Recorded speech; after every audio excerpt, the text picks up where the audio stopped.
On remonte le temps et l'on s'arrête au Cameroun.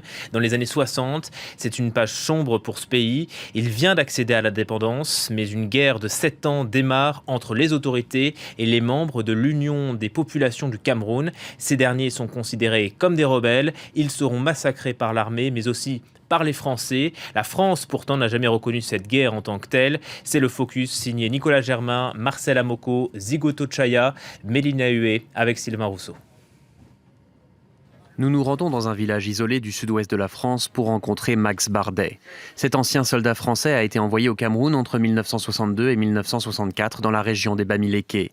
En tant que pilote d'hélicoptère, il a assisté à plusieurs massacres commis par le régime camerounais, un régime fortement soutenu, armé et financé par la France. Un bel 47 G2, 280 chevaux. Un tout petit hélico, il y a 3 places, tout cassé. L'armée ciblait les villages supposément acquis à l'UPC, un parti qui s'opposait au président Amadou Ahidjo. Pour l'UPC, l'indépendance en 1960 était factice et Ahidjo était aux ordres de la France. Pour la première fois à la télévision, Max Bardet parle des atrocités qu'il a vues. Les hommes, ils devaient les achever, et les femmes, ils les achevaient pas. Ils les laissaient mourir comme ça. Max Bardet était accompagné d'un officier de l'armée française. Ce que voulait voir cet officier qui était avec moi, c'était qu'il n'y ait surtout pas de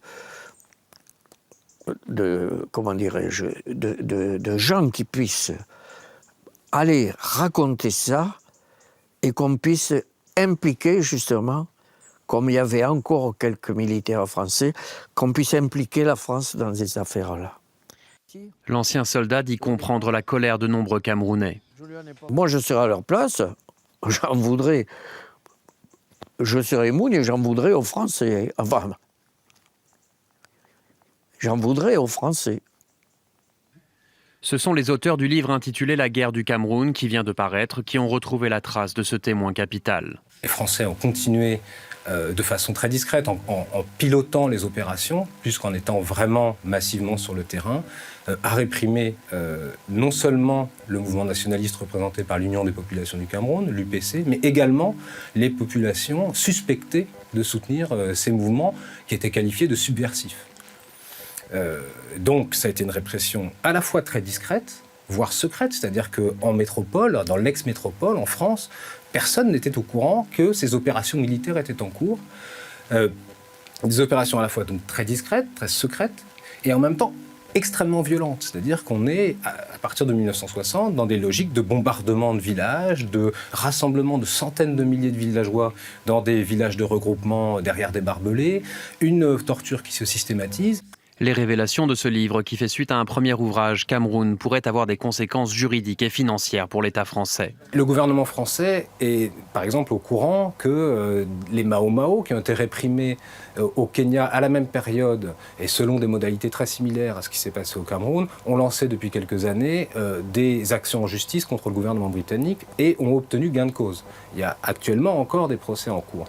Et je crois que le gouvernement français ne voudrait pas être confronté à de tels procès, mais surtout que les gouvernements français actuels s'inquiètent des conclusions qu'on peut tirer de cette guerre, puisque cette guerre n'a pas été seulement un moment de répression, mais ça a permis d'installer un système de gouvernance, à la fois au Cameroun, mais plus globalement dans toutes les anciennes colonies françaises d'Afrique. Aller y regarder de plus près sur cette guerre implique également de s'interroger sur les conséquences à long terme pour beaucoup de pays. Et ça, je crois que ça inquiète beaucoup les dirigeants français, qu'ils soient de gauche ou de droite. Sur place au Cameroun, certains se souviennent encore de la période des massacres. Tadei Yemelon a été le garde du corps du dernier grand leader historique de l'UPC, Ernest Ouandié. C'était seulement une guerre sans pitié. Ils bombardaient sans connaître même si c'est un homme ou c'est un enfant. Ils bombardaient ça. Tadei Yemelon a combattu pendant des années dans la région des Bamileke contre les forces françaises et le régime camerounais. Il a été grièvement blessé. Je me suis renversé dans un trou quand nous sommes tombés dans une embuscade avec Wandi. Je suis tombé dans un trou évanoui. On m'a transporté pour aller laisser à l'hôpital. Il ne regrette en rien ses années d'engagement. Mieux vaut mourir debout que de vivre à genoux. Lentement, la position officielle de Paris évolue. En 2009, le Premier ministre François Fillon parle de pure invention lorsque la France est accusée d'avoir assassiné des dirigeants politiques au Cameroun. L'an dernier, à Yaoundé, François Hollande est le premier président français à admettre qu'il y a bien eu une répression, mais sans reconnaître le rôle de Paris.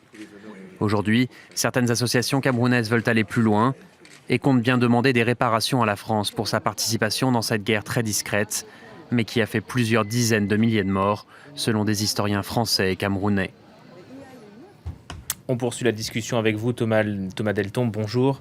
Je rappelle que vous êtes journaliste, essayiste, co-auteur de La guerre au Cameroun, l'invention de la France-Afrique, qui s'est paru aux éditions de La Découverte en octobre 2016. D'abord, un mot du contexte de l'époque. On est en 1960 et le Cameroun vient d'accéder à l'indépendance. Alors, ce qu'on appelle la guerre du Cameroun commence avant. Peut-être pour donner du contexte, justement, je pourrais citer la phrase de Pierre Messmer, qui a été Premier ministre dans les années 70, ministre des Armées pendant les années 60, mais qui avant ça avait fait une carrière coloniale. Et c'est lui qui, entre 1956 et 1958, était ce qu'on appelle le haut commissaire de la France au Cameroun, le préfet, on va dire, de l'époque. Et dans ses mémoires, il dit cette phrase que je cite, « Nous avons accordé l'indépendance à ceux qui la demandaient le moins, après avoir éliminé politiquement et militairement ceux qui la demandaient avec le plus d'intransigeance. » En une phrase, il résume assez bien le contexte de l'époque, en effet. Et les mots sont choisis. Éliminer politiquement, puis militairement, c'est exactement ce qui s'est passé. C'est-à-dire que la France, le Conseil des ministres en France a interdit l'Union des populations du Cameroun. L'UPC est donc rentré en clandestinité et refusant d'abandonner le combat, la France s'est acharnée militairement, cette fois-ci, avec des vastes opérations militaires pour essayer non seulement d'éradiquer l'UPC, mais également toutes les populations accusées de les soutenir, de soutenir les nationalistes. Parce qu'il y en avait d'autres ? Parce qu'il y avait d'autres personnes, il y avait l'UPC, il y avait d'autres groupes. Mais surtout, non, l'UPC, qui avait été créé en 1948, avait mobilisé massivement les Camerounais autour des mots d'ordre d'indépendance, de réunification du Cameroun français et du Cameroun anglais. Et donc, effectivement, il y avait des dizaines et des dizaines et des dizaines de milliers de Camerounais qui soutenaient l'UPC. C'est dans les rapports de police de la France qui dit « l'UPC jouit d'une popularité immense ». Donc, pour essayer d'éradiquer, d'éliminer, comme dit Messmer, complètement les velléités nationalistes, la France a engagé une guerre. Est-ce que l'UPC était armé ? Ils auraient bien aimé, je pense, parce qu'ils se considéraient à juste titre, à mon avis, comme des résistants face à l'ordre colonial. Mais malheureusement, ils n'avaient que très peu de soutien et surtout, ils n'étaient pas du tout préparés à une lutte armée. Ils n'avaient pas du tout l'intention de faire une lutte armée. On le voit dans les archives et beaucoup d'historiens camerounais, américains l'ont montré. L'UPC était un parti légaliste. Modérés, comme on dirait.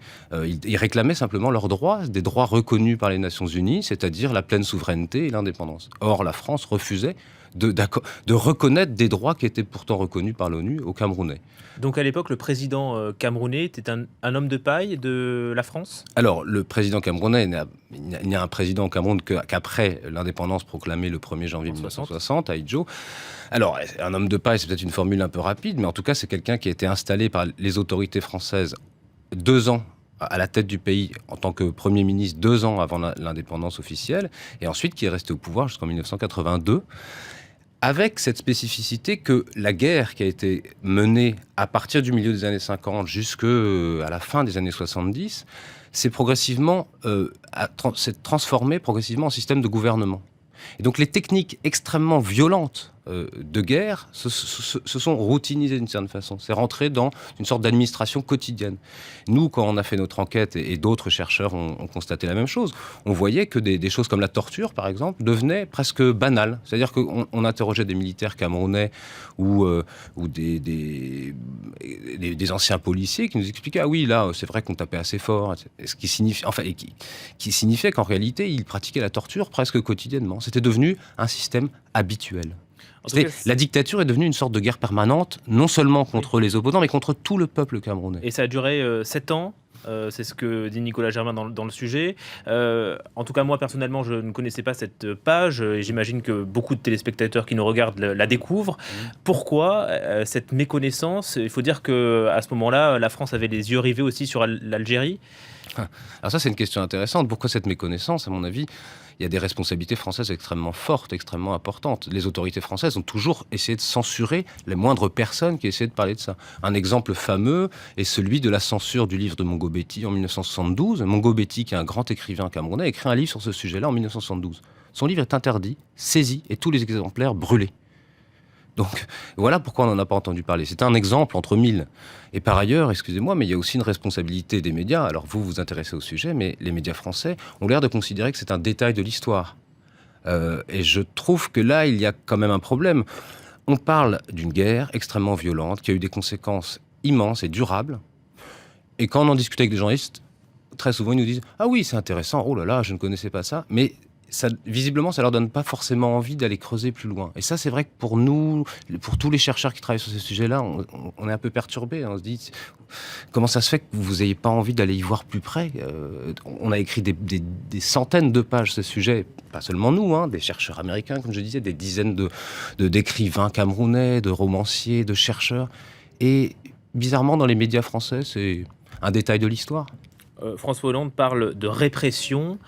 Pourquoi cette timidité quand on voit l'ampleur du massacre ? C'est quoi ? C'est de la censure ? Alors, il y a eu de la censure, je l'ai dit. Ah oui, dans les années 70. Dans les années 70. Aujourd'hui, c'est plutôt de l'autocensure. Alors, François Hollande, effectivement... c'est le seul qui allait aussi loin. Alors, c'est le seul qui a parlé de ça officiellement, déjà, pour commencer. Alors effectivement, en visite à Yaoundé en juillet 2015, il a dit qu'il y avait une répression des événements tragiques après l'indépendance, c'est-à-dire un discours extrêmement flou. Alors, si on est positif, on peut dire, bon, c'est bien, c'est la première fois que les autorités françaises reconnaissent qu'il s'est passé quelque chose au Cameroun, tant mieux. Mais quand on voit la déclaration et ses suites, on s'aperçoit qu'ils n'ont pas l'air de prendre ça tout à fait au sérieux et de se rendre compte de l'importance de ce dont on est en train de parler. On a plutôt l'impression que les autorités françaises sont obligées aujourd'hui, elles ne peuvent plus nier, comme le faisait François Fillon il y a quelques années, elles ne peuvent plus nier, mais elles essaient de balayer ça sous le tapis. Oui, c'est passé quelque chose, allez, on avance. Mais on n'avance pas sur des centaines de milliers de morts sans leur rendre hommage, sans essayer de faire la pleine lumière sur ce qui s'est passé. C'est impossible. La guerre du Cameroun, l'invention de la France-Afrique, paru aux éditions de la Découverte. Merci beaucoup Thomas Deltombe pour ce témoignage et ces preuves que vous mettez en lumière près de 60 ans après les faits.